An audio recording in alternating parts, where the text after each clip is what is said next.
Welcome to the 5 Dumbest Things on Wall Street, where each week we stake out the market's high moral ground and we effectively barf on it. All right, number 5, Tessera's travel tips. Have no fear, all you Californians getting killed by $5 a gallon gas. Thanks to our friends at Tessera Technologies, we have found a solution to ease your pump pain. Commute from Connecticut instead. No joshing. The semiconductor and digital optics company will pay CEO Robert Young a whopping $150,000 per year to shuttle back and forth between its Connecticut home and Tessera's San Jose offices. The stipend comes on top of Young's $684,000 annual base salary for 2012 and a bonus that can reach up to 100% of that amount. You see, Golden Staters, if Tessera, which by the way lost $8.5 million in the first half of the year, is giving Young all that extra travel cash when he doesn't even need it, imagine what your company will give cash-strapped strap hangers like yourselves. Why can't he just be a normal human being? Because he's riding the subway. We're riding the subway, but we know what we are. Okay, number 4, Jack's not-so-quick tweet. Sorry, dumbest fans. If you want us to take sides in the presidential battle, we apologize, but that's just not our thing. For better or worse, and we think it's better, consider it outside our dumbest domain. All that said, former GE CEO Jack Welch sent such silliness straight from his gut to ours last week that we simply can't remain mum. In case you missed it, Welch tweeted that President Obama rigged last Friday's September jobs report because he lost the opening presidential debate. Quote, "Unbelievable jobs numbers. These Chicago guys will do anything. Can't debate, so change numbers," Welch told his 1.3 million followers. Come on, Neutron Jack. You don't have to be a nuclear physicist to know that your conclusion is just partisan hooey. Forget Big Bird, that's just bird-brained. Oh man, we really do want this election to be over so we can go back to making fun of Goldman Sachs. Give me some blank fine. Yeah, that's it. Lloyd, null and void. Hey Lloyd, someone's here to see you. Next, UBS Slush fun. You know, even on the witness stand, you just can't take the BS out of UBS.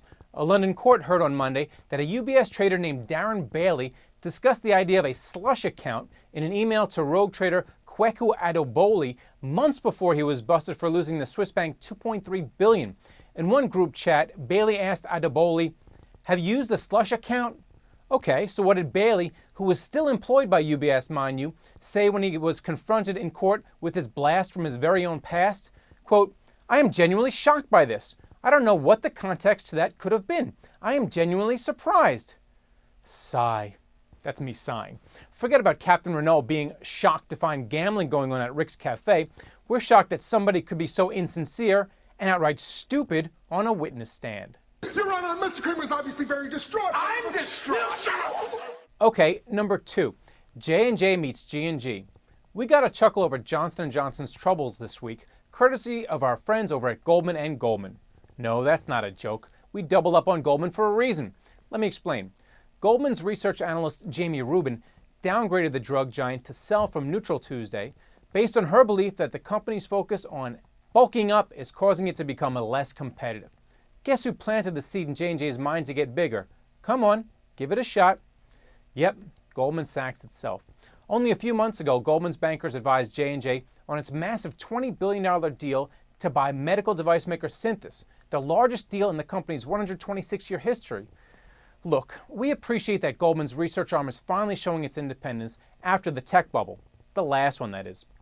That said, you gotta admit the whole thing is laughable. And it will be even more so when J&J eventually takes Rubin's advice and breaks itself up. And you just know they will. And guess who will pocket the advisory fees when they decide to get smaller? My man Lloyd. So bold, so bald, so beautiful. And the dumbest thing on Wall Street this week, Wells Fargo's fakery. WTF, Wells Fargo? Just shut up and pay the fine like everybody else. Wells Fargo was a big loser on Tuesday, falling 2% after the government announced it was suing the nation's 4th largest bank, and Warren Buffett's baby, for hundreds of millions of dollars in a civil fraud lawsuit. The feds are targeting Wells over its underwriting of thousands of FHA-backed mortgages issued that eventually defaulted.